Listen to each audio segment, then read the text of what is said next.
Assalamualaikum warahmatullahi wabarakatuh. Alhamdulillah. Alhamdulillahi nahmaduhu wa nasta'inuhu wa nastaghfiruh. Wa na'udzu billahi min syururi anfusina wa min sayyiati a'malina.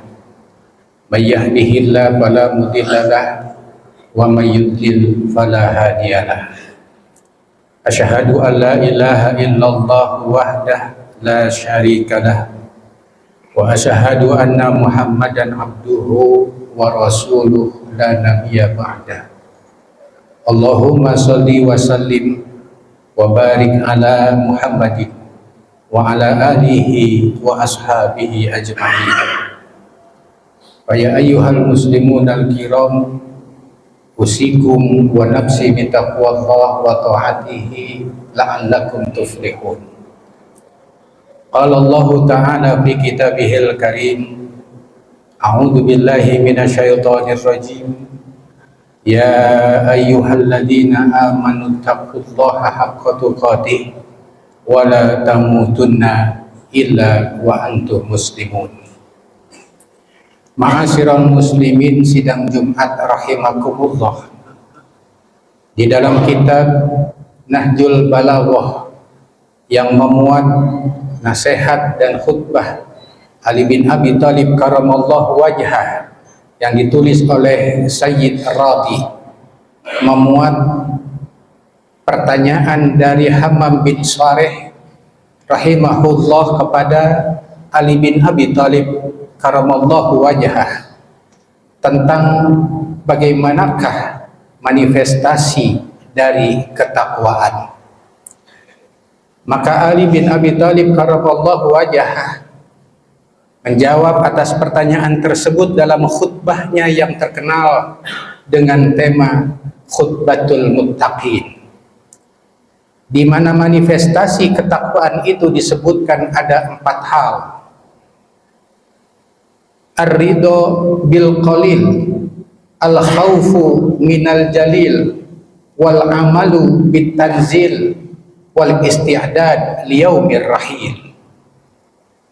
Keempat perkara sebagai manifestasi dari ketakwaan itu adalah: yang pertama, senantiasa ridho, ikhlas, rela, senang hati terhadap segala karunia yang Allah Subhanahu wa ta'ala limpahkan kepadanya dalam kehidupan.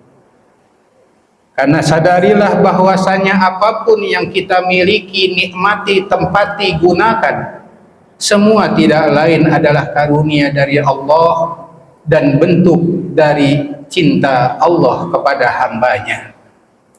Maka sesungguhnya tidaklah ada sesuatu yang kecil kita terima sebagai pemberian dari Allah, kecuali semuanya adalah kenikmatan yang besar Allah berikan kepada kita sebagai hambanya.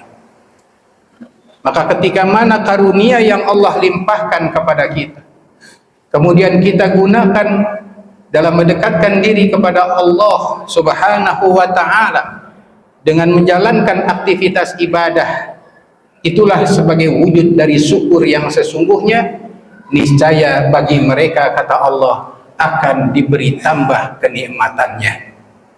Tapi manakala karunia yang Allah berikan kepada mereka, mereka tidak mengakuinya, bahkan membanggakan diri seakan itu adalah hasil usahanya. Bahkan lebih parah lagi, apa yang mereka miliki digunakan dalam berbuat kedurhakaan atau kemaksiatan-kemaksiatan. Maka Allah Subhanahu wa ta'ala memberikan ancaman yang sangat pedih kelak azab di dalam neraka. Demikian firman di dalam surah Ibrahim ayat yang ke-6. Ma'asyiral muslimin sidang Jumat rahimakumullah.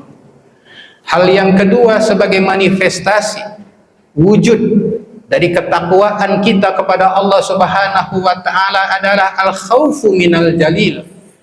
Adanya rasa takut kita kepada Allah Subhanahu wa ta'ala, Tuhan yang maha agung, Tuhan yang maha gagah, di mana rasa takut ini adalah dari perbuatan kedurhakaan dan kemaksiatan yang kelak mendatangkan ancaman dan azab di dalam neraka. Kemudian rasa takut ini adalah mencegah diri kita dari berbuat kemaksiatan dan mengikuti hawa nafsunya, yang ketika mana itu ada di dalam diri orang yang bertakwa, Allah Subhanahu wa ta'ala memberikan jaminan atas mereka surga sebagai tempat tinggalnya. Di dalam An-Nazi'at ayat yang ke-40-41 Allah Subhanahu wa ta'ala berfirman, wa amma man khafa maqama rabbih wa nahan nafsa 'anil hawa fa innal jannata hiyal ma'wa. Adapun orang-orang yang takut kepada Tuhannya dan mereka mencegah diri dari mengikuti hawa nafsunya, maka surgalah tempat tinggal untuknya. Manifestasi yang ketiga sebagai orang-orang yang bertakwa disampaikan Ali bin Abi Thalib karamallahu wajhah adalah al-amalu bitanzil, di mana jalan kehidupan, aktivitas dalam keseharian mengikuti apa yang telah diturunkan Allah Subhanahu wa ta'ala kepadanya sebagai pedoman kehidupan menuju kebaikan hidup dunia dan akhirat, yang tidak lain dan tidak bukan sesuai dengan Al-Quran dan termasuk juga di dalamnya As-Sunnah. Allah Subhanahu wa ta'ala terangkan pada Al-An'am 153, a'udzu billahi minasyaitonir rajim, wa anna hadza sirati mustaqima fattabi'uhu wa la tattabi'us subula fatafarraqa bikum an sabili dzalikum wasaqum bihi la'allakum tattaqun.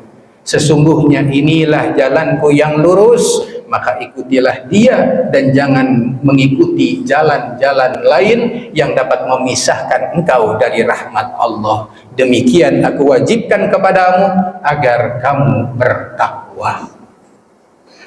Dan manifestasi yang keempat sebagai orang yang bertakwa, al-isti'dad liyaumir rahim, jadi senantiasa dirinya mempersiapkan akan datangnya hari ketika mana terlepas hayat dari kandungan badan.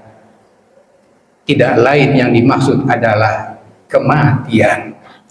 Seorang yang bertakwa senantiasa merenung, melakukan muhasabah untuk membawa bekal yang terbaik di hadapan Allah ketika kembali kepadanya. Bekal itu tidak lain adalah takwa. Dan terkait dengan ini, adapun pesan terkait dengan ini, Al-Hasyr ayat yang ke-18 Allah Subhanahu wa ta'ala berfirman, a'udzu billahi minasyaitonir rajim, ya ayyuhalladzina amanu taqullaha wal tanzur nafsum ma qaddamat lighad wattaqullaha innallaha khabirum bima ta'malun. Wahai sekalian orang yang beriman, bertakwalah kepada Allah dan hendaklah setiap diri memperhatikan akan apa yang telah ia perbuat untuk kepentingan di hari esok. Yang dimaksud hari esok di sini adalah hari setelahnya kematian kita alami. Di dalamnya ada alam barzah, dan kelak nanti kita juga akan bersama ada di padang mahsyar atau akhirat sampai pada waktu yang menentukan untuk surga atau neraka.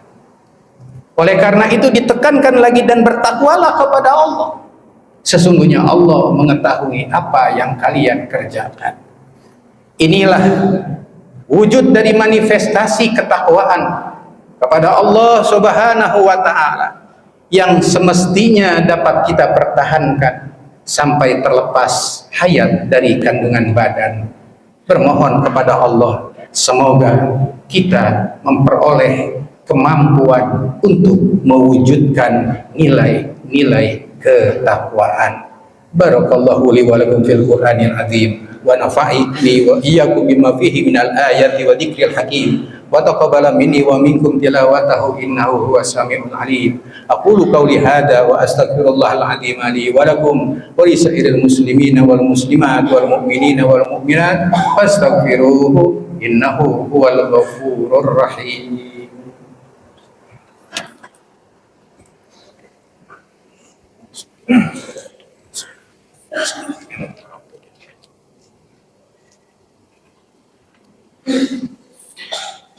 Alhamdulillahi hamda syakirin wa na'buduhu ibadatal ikhlas wal yakin.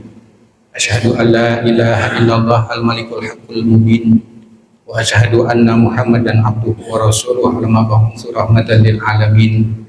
Allahumma shalli wa sallim wa barik ala Muhammadin fil awwalin wal akhirin wa barik wa sallim radhiyallahu tabaraka wa ta'ala an kulli sahabati Rasulillah ajma'in. Allahumma shalli ala Muhammad wa ala ali Muhammad. Allahumma shalli wa barik ala sayyidina Muhammadin fil awwalin wal akhirin wa barik wa sallim radhiyallahu tabaraka wa ta'ala an kulli sahabati Rasulillah ajma'in. Amin amin ya Allah ya rabbal alamin. Allahumma ighfir lil muslimina wal muslimat wal mu'minina wal mu'minat al ahya'i minhum wal amwat. Allahumma sallimna wal muslimin wa afina wal muslimin wa qina wa iyyahum syarra masa'ibid dunya wad din. Allahumma ahyina bil iman wa amitna bil iman wansurna bil iman wa adkhilna jannata ma'al iman. Allahumma sabbitna ma'al iman wa akhrijna minad dunya ma'al iman. Allahumma arinal haqqa haqqa warzuqna ittiba'ah wa arinal batila batila warzuqna ijtinabah. Rabbana atina fid dunya hasanah wa fil akhirati hasanah wa qina adzabannar. Ibadallah, innallaha ya'muru bil adli wal ihsan wa ita'i dzil qurba wa yanha 'anil fahsya'i wal munkari wal baghi ya'idukum la'allakum tadhakkarun. Fadhkurullaha al-'azima yadhkurkum washkuruhu 'ala ni'amihi yazidkum wa la dzikrullahi akbar.